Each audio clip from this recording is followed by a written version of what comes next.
Hello student, class 12th का chemistry का question paper है। Half yearly exam 23-24 session mid term exam का question paper है। तो इसका हम सॉल्यूशन करने जा रहे हैं। तो अपने सॉल्यूशंस आप चेक कर सकते हैं, आंसर्स चेक कर सकते हैं। तो इसका सेक्शन ए देख लेते हैं। सेक्शन ए है value of Henry constant KH। तो हेनरी कांस्टेंट की जो वैल्यू होती है इंक्रीज़ करती है डिक्रीज इन टेम्परेचर से, या डिक्रीज़ करती है इंक्रीज इन टेम्परेचर से, या इंक्रीज़ करती है इंक्रीज इन टेम्परेचर से, या फिर कांस्टेंट रहती है। तो यहाँ पे देखिए ऑप्शन सी करेक्ट होगा, increase with increase in temperature. इसको आप ऐसे समझ सकते हैं क्योंकि जो सॉलिबिलिटी है लिक्विड की वो प्रेशर ऑफ गैस की कैसे होती है, डायरेक्टली प्रोपोर्शनेट होती है। सॉलिबिलिटी प्रेशर पे डायरेक्टली प्रोपोर्शनेट होती है, यानी जितना ज़्यादा प्रेशर होगा सॉलिबिलिटी उतनी ज़्यादा होगी। और सॉलिबिलिटी कब बढ़ती है? जब टेम्परेचर बढ़ता है। ठीक है, तो टेम्परेचर बढ़ेगा तो क्या हो जाएगा, ज़्यादा जल्दी सॉल्युबल हो जाएगा ना। जैसे जैसे आप टेम्परेचर करते हो तो सॉल्युबिलिटी बढ़ती है। तो अगर टेम्परेचर बढ़ रहा है तो सॉल्युबिलिटी बढ़ रही है, और सॉल्युबिलिटी बढ़ रही है तो प्रेशर भी बढ़ेगा।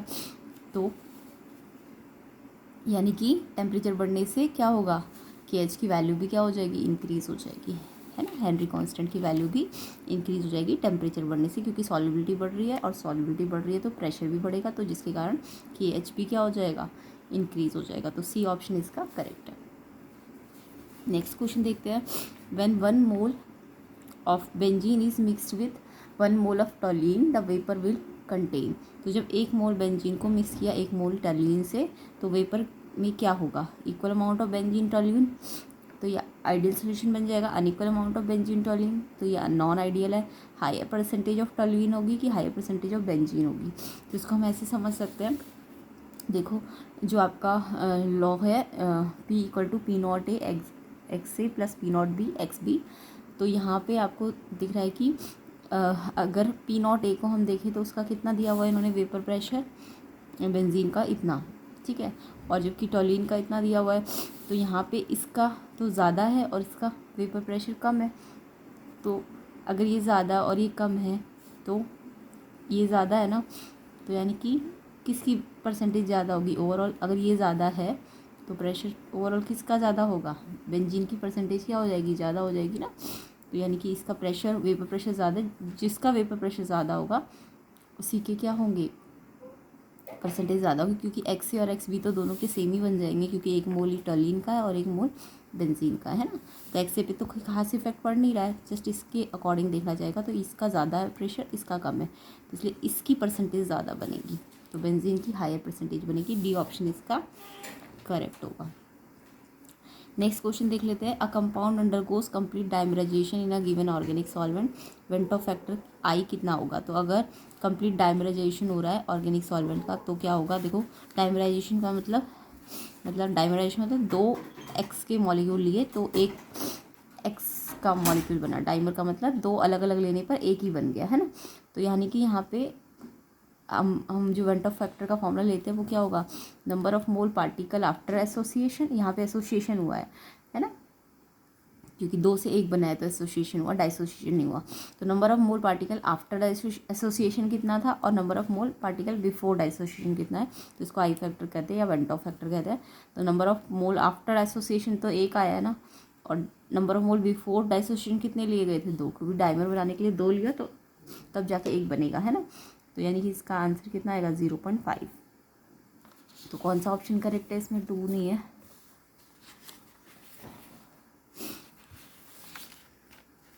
0.5 बी ऑप्शन इसका करेक्ट होगा।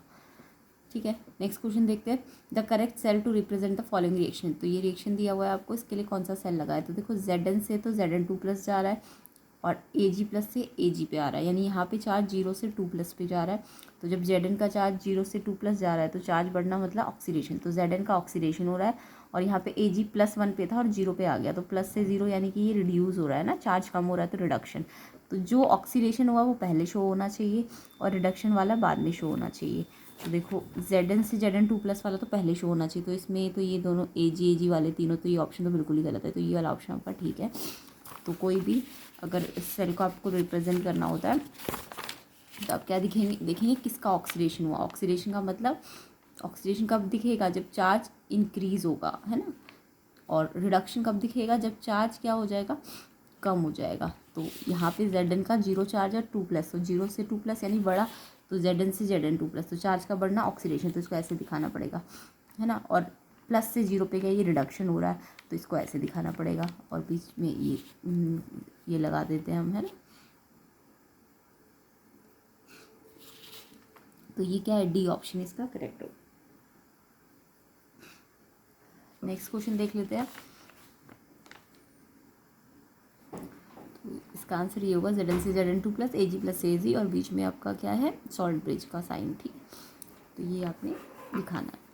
नेक्स्ट क्वेश्चन नंबर 5 देखते हैं। Kohlrausch given the following relation for strong electrolyte. Strong electrolyte के लिए उसकी ये इक्वेशन थी,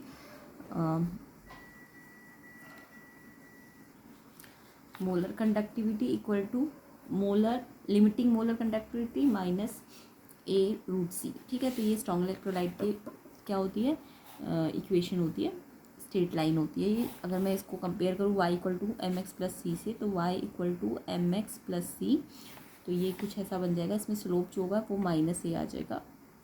ये ग्राफ कैसा बनेगा, मोलर कंडक्टिविटी वर्सेस c, ठीक है, ये वाला ग्राफ बनता है इसमें। तो यहाँ पे स्लोप जो इंटरसेप्ट होगा वो λ0 होगा, ठीक है, और इसका जो स्लोप आएगा वो -a आएगा, यानी कि कुछ ऐसा आ जाएगा, है ना ग्राफ। देखो ये ग्राफ बन जाता है, मोलर कंडक्टिविटी एंड यहाँ पे √C। जब इसका ग्राफ बनता है तो स्ट्रॉन्ग इलेक्ट्रोलाइट के लिए ऐसा ग्राफ होता है और वीक इलेक्ट्रोलाइट के लिए ऐसा ग्राफ होता है, ठीक है। ये वीक इलेक्ट्रोलाइट का ग्राफ है और ये स्ट्रॉन्ग इलेक्ट्रोलाइट का है, तो ये ग्राफ आना चाहिए आपको। अब देखो इसमें आपको ये इक्वेशन दे दी है कि ये स्ट्रॉन्ग इलेक्ट्रोलाइट का ग्राफ है, उसका स्लोप क्या होगा, -a। अब इसमें से कौन सी इक्वालिटी होल्ड करेगी, ये जो साइन है कंडक्टिविटी का, ये इसके इक्वल है अगर C√a है, कि ये वाला ऑप्शन, कि ये वाला, कि ये वाला। तो यहाँ पे अगर आप इसे सॉल्व करते हैं, तो अगर मैं C को 0 रखती हूँ, इंटरसेप्ट C को 0 रखती हूँ, तो ये पूरा √0 बन जाएगा। तो इसका मतलब जब ये 0 रखने पे ये इसी के इक्वल आ जाएगा ना, क्योंकि ये तो 0 बन गया, 0 से मल्टीप्लाई 0, तो ये इसके बराबर आ जाएगा। यानी ये इक्वल कब होगी, जब C 0 होगा। तो यहाँ पे ये सब में इक्वल तो बोल रहा है, बट कौन से केस पे होगा, जब C कंसनट्रेशन 0 होगा, तो ये इसके ही इक्वल हो जाएगा। इस इक्वेशन में अगर आप कंसनट्रेशन 0 रखते हो तो ये इसके इक्वल हो जाएगा, तो ये C ऑप्शन इसका करेक्ट है। नेक्स्ट क्वेश्चन देखते हैं। In a lead storage battery, lead oxide reduced to lead sulfate at the cathode, lead is oxidized to lead sulfate at the anode, both electrode are immersed in the same aqueous solution of H2SO4, all of the above। तो lead storage battery में देखो ये reduce होता है और ये cathode पे, यानी ये इसमें रिड्यूस हो जाता है एट द कैथोड। इसके अलावा लेड ऑक्सीडाइज हो जाता है lead sulphide at the anode में, और दोनों ही इलेक्ट्रोड सेम एक्वस सोल्यूशन में इमर्स्ड होते हैं। तो यानी तीनों ही ऑप्शन सही है, तो ऑल ऑफ द अबव है। तो लेड स्टोरेज बैटरी के आपको रिएक्शंस अच्छी तरह से कर लेने हैं। इसके अलावा जो कैडमियम वगैरह जितनी भी बैटरीज होती है, ये कैसी बैटरी है, ये आपकी चार्जेबल डिवाइस होता है, ठीक है। और एनोड में प्योर लेड होता है, इसमें कैथोड में lead oxide dipped in aqueous solution of sulphuric acid होता है।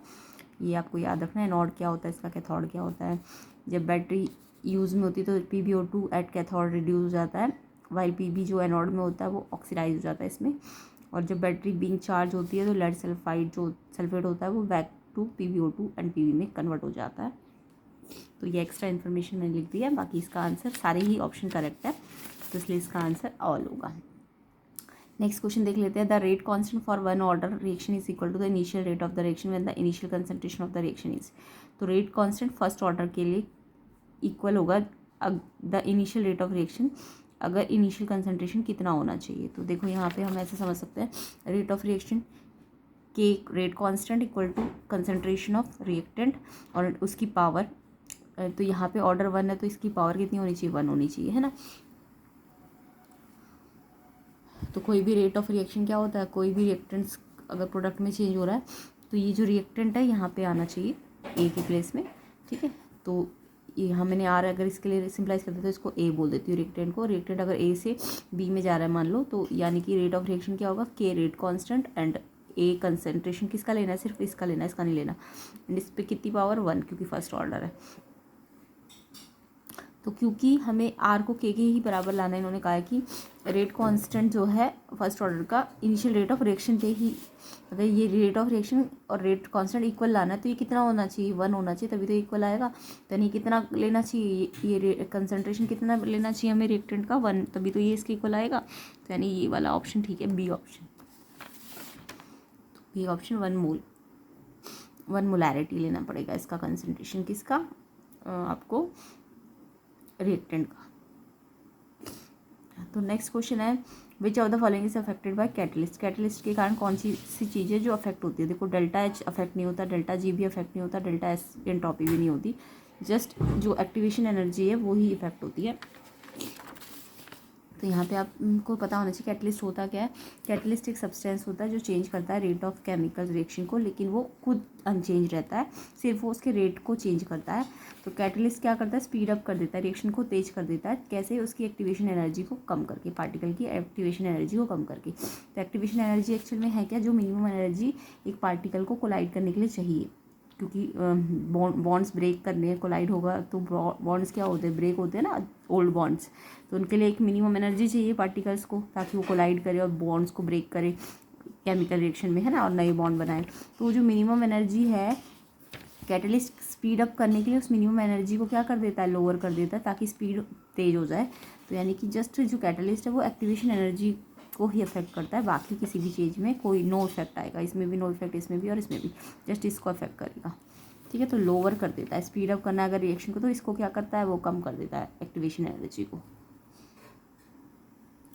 नेक्स्ट क्वेश्चन है question number 9, for the reaction A+2B is C+D the rate law is given by R. ये रेट लॉ है, ये रेट ऑफ रिएक्शन है, ये are rate constant है, यहाँ पे rate of reaction, rate constant, concentration of A, concentration of B square.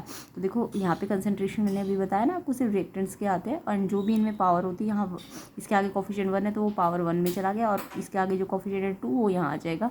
तो अगर आपको बोला है कि ए को कांस्टेंट रखूँ, यानी कि इसको चेंज ना करूँ, और बी को आपने डबल कर दिया, तो रेट ऑफ रिएक्शन कितना हो जाएगा। तो अगर मैं इस रिएक्शन को ऐसे लिखूं, तो आपको पता है रेट ऑफ रिएक्शन क्या होता है, रेट कांस्टेंट एंड इनके कंसंट्रेशंस लिख दो, और इनमें जो कोफिशिएंट्स हैं उनको पावर में ले आओ। अब नया रेट ऑफ रिएक्शन निकालना है, तो आपने इसकी कंसंट्रेशन को तो एज इट इज़ रखा, बट बी को डबल कर दिया, और इस पर स्क्वायर भी था। तो जब बी को डबल किया तो 2 2 = 4 हो गया, है ना, ये नंबर कितना हो गया, 4 हो गया, और बाकी सब तो एज इट इज़ यही आ गया, आर ए बी का स्क्वायर। और ये जो चीज़ है ये किसके बराबर थी, आर के ही इक्वल थी, है ना, ये चीज़ किसके इक्वल है, आर के। तो ये बस एक एक्स्ट्रा नंबर 2 2 = 4 एक्स्ट्रा बाहर आ गया, और ये तो पुराना ही है ना।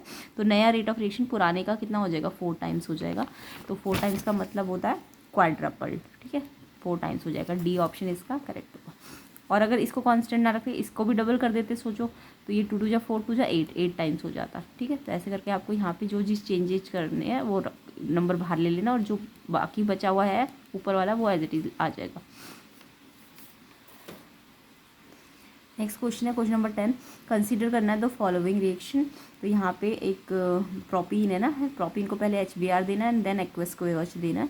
तो पहले HBr देंगे जब हम प्रोपीन को, तो देखो HBr क्या करता है, जो ब्रोमीन होता है वो क्या करता है, इस डबल बॉन्ड को ब्रेक करता है। मार्कोनी को रूल लगेगा यहाँ पे, मार्कोनी को, क्योंकि HBr के साथ पेरोक्साइड नहीं लिया, जब पेरोक्साइड नहीं लेते तो मार्कोनी का रूल लगता है अनसिमेट्रिकल एल्कीन के लिए।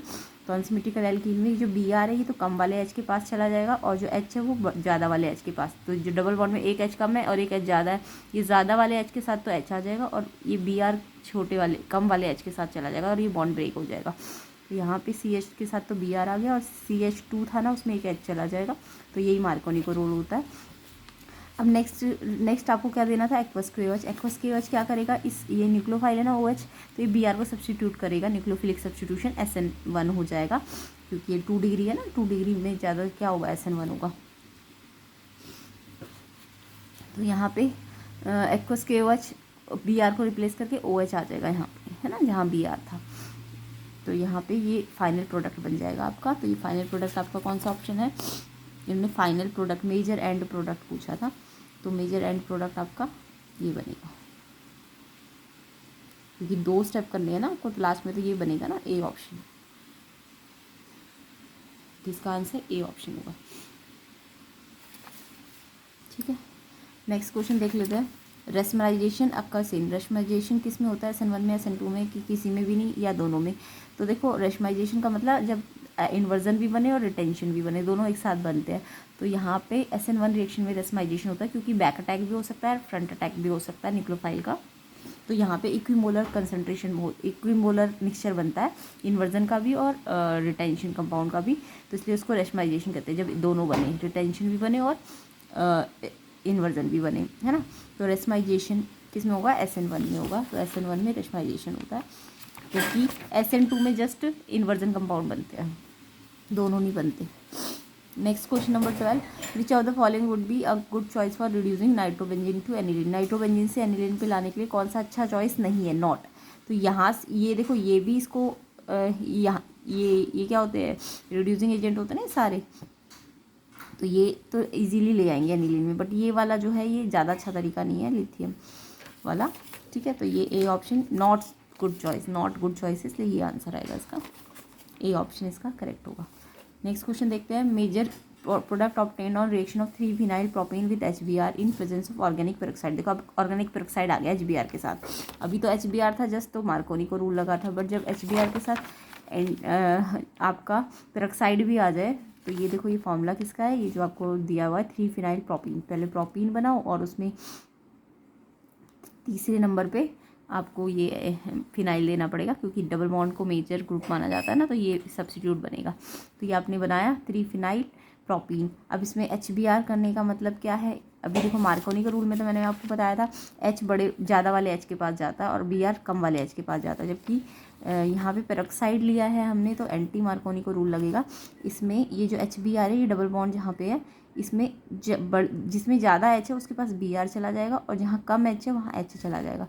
तो देखो ये बॉन्ड यहाँ से ब्रेक हो जाएगा ना, यहाँ से दूसरे और तीसरे के बीच में जो बॉन्ड था वो टूट गया, ये सिंगल बॉन्ड आ जाएगा।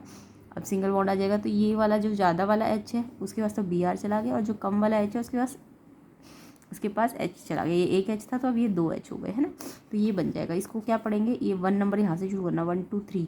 तो 3 पे फिनाइल आया और 1 पे Br आया, तो इसे पढ़ेंगे हम 1, ए ऑप्शन होगा इसका, ए ऑप्शन। 3 पे फिनाइल होगा और 1 पे ब्रोमो होगा, तो 3 फिनाइल 1 ब्रोमो। तो कौन सा ऑप्शन है यहाँ पे,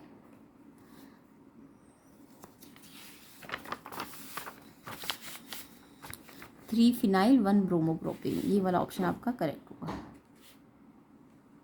ठीक है। 3 फिनाइल 1 ब्रोमो प्रोपेन, ए ऑप्शन इसका करेक्ट होगा, क्योंकि 1 नंबर ब्रोमो को मिलेगा, फिर 3 नंबर फिनाइल को मिलेगा। नेक्स्ट क्वेश्चन देख लेते हैं, if the standard electrode potential of N electrode is greater than 0। अगर स्टैंडर्ड इलेक्ट्रोड पोटेंशियल इलेक्ट्रोड का ज़्यादा है 0 से, तो इसका मतलब क्या है, इसका मतलब है कि रिड्यूस फॉर्म जो होती है ना वो ज़्यादा स्टेबल होती है किसके कंपैरिजन में, हाइड्रोजन गैस के। तो इसका आंसर आपका ए ऑप्शन होगा। नेक्स्ट क्वेश्चन नंबर 15 देख लेते हैं, the unit of the rate of reaction is same as that of the rate constant for a. तो rate of reaction rate constant के बराबर कब होता है, तो इसको हम ऐसे समझ सकते हैं, देखो ज़ीरो ऑर्डर रिएक्शन में होता क्या है कि रेट ऑफ रिएक्शन, यहाँ अगर मैं स्मॉल आर ले लेती हूँ, rate of reaction rate constant, and अगर ज़ीरो ऑर्डर है तो ए पे कितनी पावर आनी चाहिए, 0 आनी चाहिए। अब ए की पावर 0 तो वो तो हट ही गया ना, वो तो जस्ट आर के ही बराबर हो गया ना, ए की पावर 0, किसी की भी पावर 0 तो वो तो 1 हो जाता है। तो यहाँ पे यही तो बोल रहा है, rate of reaction rate constant के कौन से ऑर्डर पे बराबर होता है, तो जब 0 ऑर्डर होता है तो आर के ही बराबर आ जाता है। तो यहाँ पे आंसर क्या होगा, 0 ऑर्डर रिएक्शन। तो याद रखना, रेट ऑफ रिएक्शन की यूनिट जो होती है रेट कांस्टेंट के बराबर कब आती है, जब वो इसी के बराबर होगा तभी तो यूनिट भी बराबर आएगी, तो यानी 0 ऑर्डर रिएक्शन में। नेक्स्ट क्वेश्चन है, विच of the following is the least basic. इनमें से सबसे ज़्यादा अमोनियम जो है कंपाउंड है उनमें से सबसे कम बेसिक कौन सा होता है, तो ये जो एनिलीन है C6H5NH2, ये सबसे कम बेसिक होता है। इसका रीज़न आप याद कर लेना कि लीस्ट बेसिक क्यों है, क्योंकि इसमें लोन पेयर जो होते हैं ना एन के, वो बेंजीन रिंग में डीलोकलाइज हो जाते हैं, यानी बेंजीन रिंग में इसके लोन पेयर चले जाते हैं, तो इससे एन के पास जो इलेक्ट्रॉन होता है वो डेफिशिएंसी हो जाती है, तो इसके कारण इसकी पी के बी वैल्यू तो ज़्यादा हो जाती है, बट इसकी के बी वैल्यू कम हो जाती है। तो समझ आ गया, तो पी के बी और के बी एक दूसरे के उल्टा होते हैं, ठीक है। तो इसलिए ये लीस्ट बेसिक होता है, कौन, एनिलीन। बेंजीन में जब NH2 होगा तो ये सबसे कम बेसिक होगा, तो सी ऑप्शन इसका करेक्ट होगा। तो आई होप ये क्वेश्चंस के आंसर आपको समझ आ गए होंगे, इन्हें अच्छी तरह से प्रैक्टिस कर लेना। इसके अलावा सेक्शन बी के कुछ क्वेश्चन है आपको अच्छी तरह से प्रैक्टिस करने हैं, कमेंट करके बताना इसके आंसर्स भी आपको चाहिए कि नहीं। सेक्शन बी सी नहीं तो आप खुद प्रैक्टिस कीजिए, जो नहीं आई वो मैं करा दूँगी। ये सब सेक्शन डी के क्वेश्चन है, लॉन्ग क्वेश्चन है ये सारे। बाकी चैनल से जुड़े रहिए, प्लेलिस्ट के अंदर कुछ वीडियोस है उनको भी चेक कर लेना। केमिस्ट्री के इंपॉर्टेंट क्वेश्चंस है, और बाकी सीबीएसई बोर्ड की प्रिपरेशन करने के लिए भी आप चैनल से जुड़े रहिए।